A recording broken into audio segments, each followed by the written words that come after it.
মুখ্যমন্ত্রী শুভেন্দু অধিকারী আজ থেকেই জেলা সফর শুরু করছেন এবং অত্যন্ত তাৎপর্যপূর্ণভাবে দক্ষিণ 24 পরগনার ডায়মন্ড হারবার থেকে তার এই কর্মসূচি শুরু হচ্ছে। জেলা সফরে একদিকে যেমন রাজনৈতিক কর্মসূচি রেখেছেন, তার পাশাপাশি প্রশাসনিক বৈঠকও কিন্তু আজকে করবেন শুভেন্দু অধিকারী।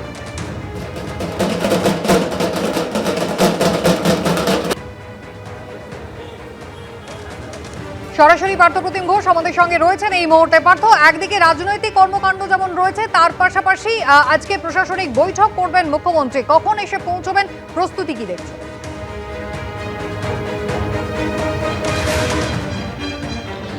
দেখো, দুটি কর্মসূচি রয়েছে মুখ্যমন্ত্রী শুভেন্দু অধিকারী, এবং তার মধ্যে প্রথম যে কর্মসূচি সেটা হচ্ছে দুপুর 1টার সময়। আমি যে জায়গায় দাঁড়িয়ে রয়েছি এটা হচ্ছে একেবারে যে ডায়মন্ড হারবারে সাগরিকা টুরিস্ট লজ। সেখানে হচ্ছে পুলিশ প্রশাসনের সঙ্গে বৈঠক করবেন মুখ্যমন্ত্রী শুভেন্দু অধিকারী, এবং মুখ্যমন্ত্রী দুপুর 1টার সময় এখানে এসে পৌঁছাবেন।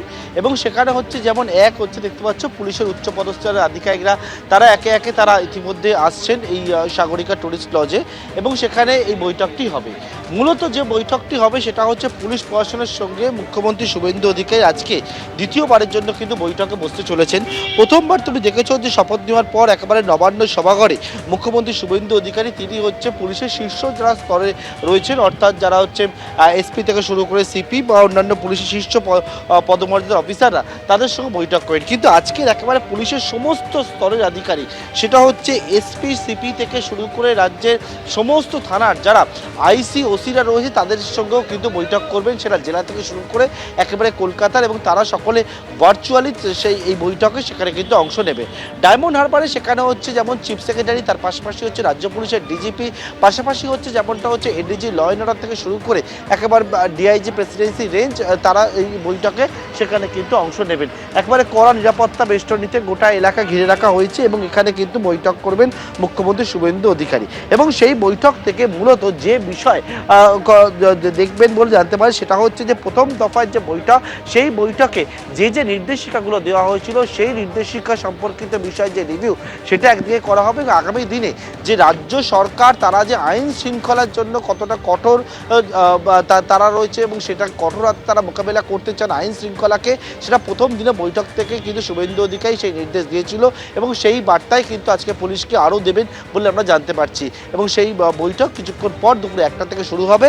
এবং দ্বিতীয় যে কর্মসূচি সেটা হচ্ছে রাজনৈতিক কর্মসূচি। ফলতায় উপনির্বাচন রয়েছে, এবং সেই উপনির্বাচনের জন্য সেখানে হচ্ছে মুখ্যমন্ত্রী হিসাবে শপথ নেওয়ার পর শুভেন্দু অধিকারী প্রথমবার আজকে জেলা সফরে বেরিয়েছে। এক হচ্ছে প্রশাসনিক কর্মসূচি করবেন, এবং দুপুর 3টের সময় ফলতায় সেখানে হচ্ছে 21 তারিখ যে নির্বাচন রয়েছে তার জন্য একটা কর্মী সভা করবেন। এবং এই হচ্ছে আজকে দুটি কর্মসূচি রয়েছে শুভেন্দু অধিকারীর দক্ষিণ 24 পরগনার ডায়মন্ড হারবার জেলায়। একেবারে পার্থ, ধন্যবাদ। আর কিছুক্ষণের মধ্যে প্রশাসনিক বৈঠক কিন্তু শুরু করবেন শুভেন্দু অধিকারী। ভোটের হারের পর এবার ঘুরে দাঁড়ানোর বার্তা দিলেন মমতা বন্দ্যোপাধ্যায়। পরাজিত প্রার্থীদের সঙ্গে এদিন বৈঠকে তৃণমূল নেত্রী বলেন, কেউ হতাশ হবেন না, আস্থা রাখুন, আমরা আবার ঘুরে দাঁড়াবই।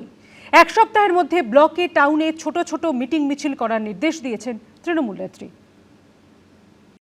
26-এর বিধানসভা ভোটে ভরাডুবি হয়েছে তৃণমূলের। ক্ষমতা থেকে তাদের টেনে নামিয়েছে পশ্চিমবঙ্গের ভোটাররা। 100 অব্দি ছুঁতে পারেনি তারা। মমতা বন্দ্যোপাধ্যায় নিজে হেরেছেন একাধিক প্রাক্তন মন্ত্রী এবং তৃণমূলের হেভিওয়েট নেতা। শুক্রবার দলের সেই পরাজিত প্রার্থীদের নিয়ে বৈঠক করলেন মমতা বন্দ্যোপাধ্যায়। সূত্রের খবর, বৈঠকে তিনি বার্তা দিয়েছেন, কেউ হতাশ হবেন না, আস্থা রাখুন, আমরা আবার ঘুরে দাঁড়াবই। সবাইকে আবার নতুন করে শুরু করতে বললেন, আমরা সবাই শুনলাম। ঠিক আছে, কিছু কিছু জায়গায় তো কর্মীরা একটু ভয়ে আছে, তো তাদেরকে আবার নতুন করে উৎসাহ দিয়ে কীভাবে নামানো যায় দেখতে হবে। মূল বিষয়, আমরা পরাজিত হয়েছি, মন খারাপ করতে মানা করলো।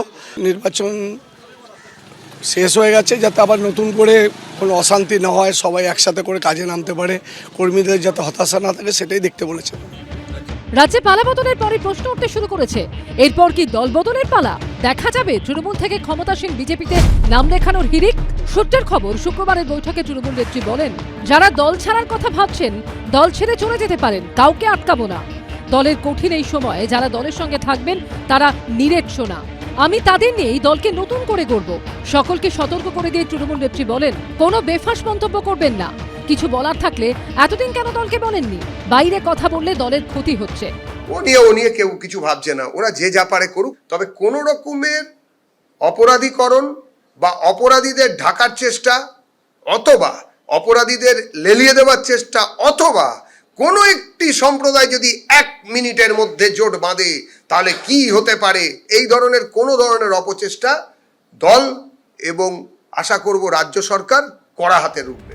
শুক্রবার প্রায় 200 জন পরাজিত প্রার্থী মমতা বন্দ্যোপাধ্যায়ের বৈঠকে যোগ দেন। তাদের উদ্দেশ্যে দলনেত্রী নির্দেশ দেন, 1 সপ্তাহ পরে ব্লক টাউনগুলোতে ছোট ছোট মিটিং মিছিল শুরু করতে হবে। হারের কারণ বিশ্লেষণ করে তার রিপোর্ট আকারে 7 দিনের মধ্যে জমা দিতে হবে। আশাবুল হোসেন ও শিবাশিস মৌলিকের রিপোর্ট, এবিপি আনন্দ, কলকাতা।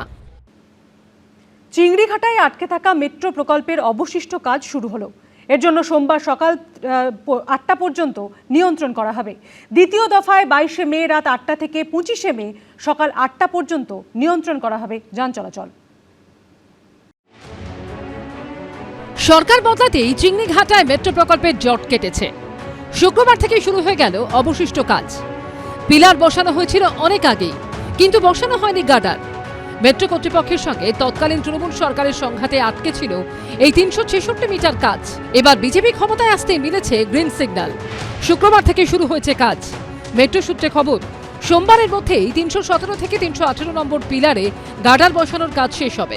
পরের সপ্তাহের শেষে 318 থেকে 319 নম্বর পিলারে গার্ডার বসবে।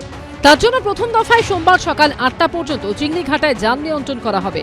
দ্বিতীয় দফায় 22শে মে রাত 8টা থেকে 25শে মে সকাল 8টা পর্যন্ত নিয়ন্ত্রণ করা হবে যান চলাচল। প্রথম দফায় যান নিয়ন্ত্রণ চলাকালীন বন্ধ রাখা হবে উল্টোডাঙ্গাগামী বাইপাসের মূল রাস্তা। বদলে ব্যবহার করা হবে এনএক্স হোটেলের সামনে থেকে তৈরি হওয়া সমান্তরাল রাস্তা, যা কিছুদূর গিয়ে মিশছে চিংড়িঘাটা বাসস্ট্যান্ডের সামনে। বন্ধ রাখা হবে চিংড়িঘাটা থেকে নিকো পার্কের দিকে যাওয়ার একমুখী ফ্লাইওভারও। তবে এই পর্বে চিংড়িঘাটা হয়ে দক্ষিণ কলকাতাগামী বাইপাসের মূল রাস্তায় যান নিয়ন্ত্রণ করা হচ্ছে না। দ্বিতীয় দফায় যান নিয়ন্ত্রণ চলাকালীনও একইভাবে বন্ধ রাখা হবে উল্টোডাঙ্গাগামী বাইপাসের মূল রাস্তা।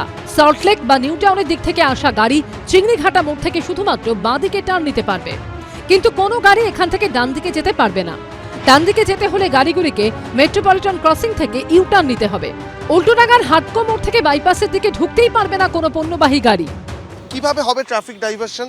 এই যে বাইপাস, এইদিকে রাস্তা উত্তরমুখী হয়ে যাচ্ছে। উত্তরমুখী ক্ষেত্রে যেটা বলা হচ্ছে যে এই রাস্তা যখন সরাসরি যাবে প্রথম সপ্তাহটা, অর্থাৎ আজ থেকে শুরু হওয়া সপ্তাহান্ত, তার জন্য এই যে নতুন রাস্তা তৈরি করে দেওয়া হয়েছে পাশ দিয়ে, যে রাস্তাটা গিয়ে মিশছে একেবারে চিংড়িঘাটা মোড়ের কাছে। এই রাস্তা দিয়েই কিন্তু উত্তরমুখী গাড়ি, অর্থাৎ উল্টোডাঙ্গার দিকের যে গাড়ি, সেই গাড়ি এই দিক দিয়ে সরে যাবে।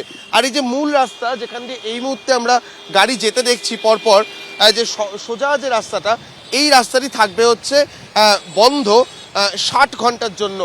এবং রেলিংয়ের ওপারের যে দক্ষিণমুখী রাস্তা কিন্তু যেমন চলছে তেমনই চলবে প্রথম সপ্তাহটা জুড়ে।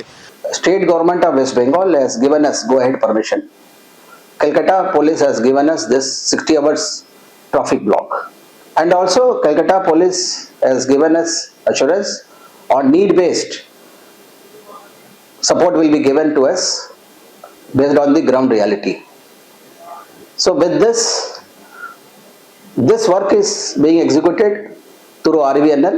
We are optimistic that from Belegata to IT Center, train services may commence by December 2026. চিংড়িঘাটায় মেট্রোর কাজ শুরু হতেই এদিন এক্স হ্যান্ডেলে পোস্ট করে রেলমন্ত্রী অশ্বিনী বৈষ্ণব লেখেন, পশ্চিমবঙ্গে সরকার পরিবর্তন হয়েছে, ডাবল ইঞ্জিন সরকার এসেছে। 3 বছর ধরে আটকে থাকা চিংড়িঘাটার সমস্যার সমাধান হয়েছে। কলকাতা পুলিশের অনুমতি পাওয়া গেছে।